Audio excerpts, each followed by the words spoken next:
ठंडी का मौसम आ गया भाई, निकालो उनके स्वेटर, ग्लव्स का। क्या ऊन में क्रूरता? अरे भेड़ का बाल होता है ऊन, बाल काटने में क्या क्रूरता? और अगर ये भेड़ का बाल नहीं काटेंगे ना तो गर्मी से मर जाता है वो, जरूरी है ये। सो मैं उन 50-100 भेड़ों के बारे में बात नहीं कर रहा जो हमने यहां वहां गांव में देखा हुआ है। मैं बात कर रहा हूं मल्टी बिलियन डॉलर इंडस्ट्री की, जहां 15 से 20 लाख टन ऊन का उत्पाद होता है हर साल, और इंडिया टॉप 10 देशों में आता है। सो ये भेड़ बकरी भी जो है ये हमारी तरह ही स्तनधारी जानवर है। कुत्ता, गाय, ये सब एक बराबर। भेड़ बकरियों को भी भावनाएं होती है, ये भी खेलते हैं, समाज में रहते हैं, अपने बच्चों का ख्याल रखते हैं, परिवार में रहते हैं, इंसान के साथ दोस्ती है इनकी। इंसान ने शुरू में देखा कि इनका जो ऊन है जो गिरता है उससे हम इस्तेमाल कर सकते हैं। तो शुरू में इंसान ने प्यार के साथ इनके साथ रहा, इनकी रक्षा की, इनका ख्याल रखा, इनसे थोड़ा ऊन लिया। फिर बाद में लालच आया, इंडस्ट्री पनपा, इंसान ने देखा कि अब मैं कैसे ज्यादा से ज्यादा पैसा बना सकता हूं, और शुरू होगा सारा तांडव। अब बहुत सारा पैसा बनाने में कुछ मुश्किलात। सबसे पहले तो इनको जो बहुत सारा ऊन आता है वो साल में एक ही बार आता है, ठंडी के मौसम में, और गर्मी में गिर जाता है। इनको बच्चा जब होता है तो सिर्फ 1 या 2 ही होता है, उससे ज्यादा नहीं होता एक समय में। इनको जो ऊन आता है वो छोटा ही होता है, बहुत लंबा नहीं होता। तीसरा, ये पोटी सुसु करके अपना जो ऊन है पीछे से पूरा खराब कर देते हैं, अब माल खराब हो गया। इनमें जो मेल होते हैं, जो पुरुष होते हैं, वो बहुत ही एग्रेसिव होते हैं। इनका जो सींग होता है ये एक दूसरे को मार देते हैं, नुकसान कर देते हैं। अब ये सब चीजें कैसे रोकें? इंसान ने अपनी शैतानी खोपड़ी दुलाई और फिर शुरू हुआ क्रूरता। व्यापार में कम से कम साधन लगा के कम से कम समय में ज्यादा से ज्यादा पैसा बनाना। हम सब के अनगिनत लोगों की चाहत की वजह से कि हमें सस्ते से सस्ता और ज्यादा से ज्यादा ऊन मिले, इसलिए शुरू हुआ अथाह क्रूरता, अनफैथमेबल क्रूरटी। आप देख नहीं पाएंगे, पर मेरा आग्रह रहेगा आपसे कि आप प्लीज देखें हमारे लालच का परिणाम। सो इंसान ने बहुत सारे सालों में स्लोली प्लानिंग के साथ इन सबका सिलेक्टिव ब्रीडिंग करना शुरू कर दिया। उसने वही नस्ल तैयार किया जो बहुत सारा बाल उगाए, बहुत सारा ऊन आए, जिसमें कहीं कहीं पे जेनेटिक मैनिपुलेशन करना शुरू कर दिया। कुछ ऐसे नए नस्ल मशीन बना दी उसने जो सिर्फ ऊन दे। एक ऐसा नस्ल जो पूरे साल में ऊन आते रहता है उसको, लेकिन कभी अपने आप से गिरता ही नहीं है। तो वो इंसान का अधीन हो गया कि इंसान ही उसका बाल काटे और न बेचारा मर जाएगा। एक ऐसा नस्ल तैयार किया जिसको बहुत सारा बाल आता है, लेकिन ठंड के मौसम में ही रहता है, गर्मी में गिर जाएगा। तो ठंड का मौसम खत्म हो उससे पहले ही इंसान फटाफट उनका ऊन काट देता है, लेकिन ठंड तो अब भी चालू है। तो कई सारे हजारों बेचारे भेड़ ठंड में तड़प के मर जाते हैं। एक ऐसा भी नस्ल जिसको बहुत सारा चमड़ा आता है, ऐसे लेयर्स बहुत सारे, ऐसा बहुत सारा, जितना ज्यादा चमड़ा उतना ज्यादा ऊन आएगा, तो इंसान को ज्यादा ऊन मिलता है।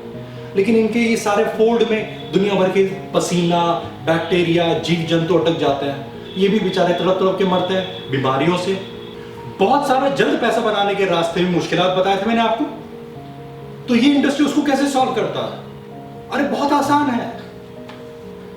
जैसे बच्चे पैदा होते हैं भेड़ के बहुत सारे, हजारों में, तो उन बच्चों को एक साथ ओपन सर्जरी में ले आते हैं, और वहीं पे काम करने वाले साधारण व्यक्ति जो बिना किसी दवाइयों के वहीं पे सबका सर्जरी करते हैं। जैसे वो नर जो है बहुत उत्तेजित होता है, एग्रेसिव होता है, उसको क्या करते हैं? अरे अंडकोश ही काट दो, खत्म। या अंडकोश में एकदम एकदम टाइट रबर बैंड लगा देते हैं, जिससे कि दर्द के मारे वो सूख के कुछ दिन, हफ्ते बाद वो गिर जाएगा, नर ही नहीं रहा। वो पोटी सुसु करते हैं, पिछौड़ा पूरा खराब कर देते हैं, हमारा ऊन खराब हो जाता है। उसको क्या करें? वो बड़ा सा सेफ्टी में भी सब लगते रहता है, अरे सेफ्टी काट दो, टेल डॉकिंग। या क्या करते हैं, वहां का बम का पूरा एरिया का जो चमड़ा है, सेफ्टी सहित पूरा चमड़ा ही उखाड़ के खींच लेते हैं। चमड़ा ही नहीं रहेगा तो ऊन कहां से आएगा? ऊन ही नहीं रहेगा तो कुछ गंदगी होगा ही नहीं, वो कर देते हैं। और ये मेल जो होते हैं, इनको सींग आता है भेड़ों को, तो ये सींग का क्या करें? वो सींग जला देते हैं। पर कितनी बार जलाएं, कितनी बार काटें? तो एक आयरन रॉड लेके अंदर घुसाते हैं और पूरा जड़ सहित जला देते हैं। वो भी करते हैं।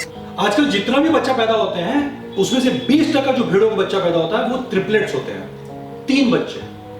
लेकिन भेड़ को सिर्फ 2 स्तन होता है, 3 बच्चों को कैसे दूध पिलाएगी? तो एक हमेशा रह जाता है, वो यहाँ वहां दूसरी माँ के पास जाता है, वो अपनाए या न अपनाए। जितने बच्चा पैदा होते हैं उसमें से 10 से 15% मर जाते हैं, नॉर्मल है। उनको इतने भीड़ में रखा जाता है, हजारों की भीड़ में, कि जो बच्चा पैदा होकर रह भी गए वो भी कभी इधर उधर पैर के नीचे आके मर जाते हैं। 10 से 15% वहां पे भी मरते हैं। ये जो सर्जरी बताया मैंने आपको इन सब का करते हैं, उसमें से भी 15 से 20% मर जाते हैं, बीमारियों के, ये वो लग के। दवाइयां नहीं है ना, पर चलता है। ये इंडस्ट्री वॉल्यूम का गेम है। 10,000 में से अगर 8,000 भी बच गए ऊन देने के लिए, बढ़िया। और बाकी के जो 20,000 मरे, 2,000 जो मरे, उसका क्या? अरे वो भी हम बेच देते हैं मांस के लिए, कुछ ना कुछ तो इनकम आ ही जाएगा। और ये जो भेड़ों की जो ऊन काटते हैं, ये स्पेशल लोग हैं। इनको पैसे मिलता है कि इसने कितने भेड़ का कितना ऊन काटा, उस पे इनको महीने का पगार नहीं है, घंटे का पगार नहीं है, कितना ऊन काटा आपने इसमें। तो इसलिए ये जो ऊन काटता है एकदम चमड़े को ऐसा घस के नजदीक से नजदीक काटता है ताकि ज्यादा से ज्यादा ऊन मिले। और अगर भेड़ हिले मिले तो इसको टाइम लग जाता है भाई, तो ये भेड़ को मारता है, दबाता है, दबोचता है, मरोड़ता है और फिर खींचता है। और ये इतना क्रूर काम है कि ये क्रूर हो जाते हैं। भेड़ को उठाते हैं, पटाते हैं, भेड़ हिले नहीं, मुझे 100 काटना है आज के दिन में। जो रिकॉर्ड है वो रिकॉर्ड है 40 सेकंड का, 38 सेकंड का एक भेड़ का बाल काटा उसने। मेरा बाल काटने के लिए हजाम जो है वो 30 मिनट लेता है। 30 सेकंड में मैं कटवाऊंगा अपने बाल। इतना बुरी तरह से इन भेड़ों का बाल काटा जाता है। इन भेड़ों का क्या होता होगा बेचारा, डरे से, सहमे से, दबे से, दुनिया भर का कट होता है इनके शरीर पे, कहीं कहीं पे कट गया, कहीं गला कट गया, पेट कट गया, तो वो कौन सिएगा? जो जिसने काटा बाल उसी को बोलते भाई तू ही करके दे, तो वही इस गंदा से एक सुई लेता है और वहीं पे वो उसको टाके मार देता है और छोड़ देता है कि लो तुम्हारा। इस तरह से इनका बुरी तरह से अत्याचार होता है। चमड़ा का इतना हालत खराब होता है कि ये 3-4 बार ही बस ऊन दे पाते हैं। उसके बाद न बाल आता है ठीक से, न चमड़ा, ये बीमारी में रह जाते हैं। फिर क्या होता है? जो भेड़ 15 से 20 साल जी सकता है, 4 से 5 साल लूटने के बाद कसाई खाने। पर अब यही गांव में, यही शहर में क्या 10,000 भेड़ में हमेशा गिनाऊंगा? कौन खाएगा?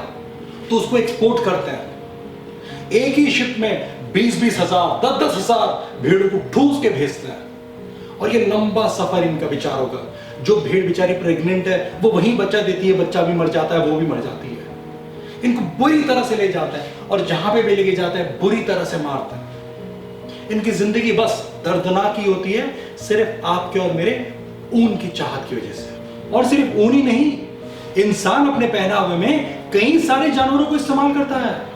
जैसे सांप का चमड़ा, मगरमच्छ, अजगर, इसका भी चमड़ा चाहिए हमें, हमारे वॉच के लिए, हमारे बेल्ट के लिए, हमारे जूतों के लिए। अरे फैशन है ये बेचारे मगरमच्छ, घड़ियाल जो है 60 से 70 साल जीते हैं। और ये 60 से 70 साल जीने वालों को 3 साल में हम इसका चमड़ा जिंदा उखाड़ते हैं। सांप का भी चमड़ा ऐसे सांप को लेते हैं और ऐसा कील ठोक देते हैं सर पे, और फिर उसके बाद पूरा जिंदा उखाड़ते हैं ताकि हमें पूरा का पूरा मिले। इतना क्रूरता। ये अंगोरा जैसा एक खरगोश है, बकरी है, इसका इतना नाजुक बाल, लेकिन ये हमें पूरा चाहिए। इसको काटते नहीं है, इसको उखाड़ते हैं। और ये बेचारा खरगोश चीखते रहता है, चीखता है पूरा। कश्मीरा, पश्मीना, कश्मीरा, ये जो सारे ऊन है, ये भी सारे उखाड़ते हैं, उखाड़ा जाता है। ये जानवर चीखते चिल्लाते रहते हैं, पर हमें ये चाहिए। अरे फैशन है, कितना मस्त है। बदक, इसका फर डाउन फेदर बोलते हैं, बहुत ही स्पेशल है क्योंकि ये छोटे बदक का भी होता है और ये इसको ठंडी में बचाता है। तो इसका हम बढ़िया सा घटिया सा जैकेट बनाते हैं, पिलो बनाते हैं, क्योंकि ये बहुत अच्छा है। और इसको उखाड़ते हैं, वो बेचारा दर्द के मारे तिलमिलाते रहता है। कितने सारे जानवरों का हमारे पहनावे में, फर, लोमड़ी, सियार, शेर, इन सब का। अरे सभी इंसान को अपने शरीर में जानवरों को मार के उसका चमड़ा रखने की क्या जरूरत? कैसे हुआ ये सभी इंसान की निशानी? कैसे हुआ ये फैशन यार? क्या अच्छा लगूंगा मैं? और अगर आपको जरूरत है भी तो इसी जैसे कई सारे ऑल्टरनेटिव्स हैं जो क्रूरता मुक्त है। ये सारे जानवर के प्रोडक्ट हैं, इसको प्लीज इस्तेमाल न करें। और ये सारे ऑल्टरनेटिव जो प्लांट बेस्ड या प्लास्टिक से बने हैं, वनस्पति से, क्रूरता मुक्त। इस्तेमाल करें आप।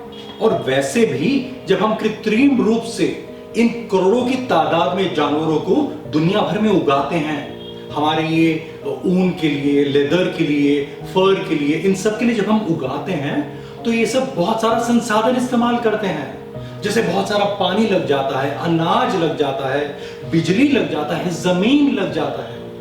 और इन सबको ट्रीट करने के लिए वो केमिकल इस्तेमाल करते हैं, कितने सारे पेस्टिसाइड इस्तेमाल करते हैं, इनका पॉटी सुसु, ये सब गंदगी है जो हमारे भूजल में समा जाता है, पोल्यूशन हो जाता है। सो पर्यावरण के लिए भी ये कतई सही नहीं है।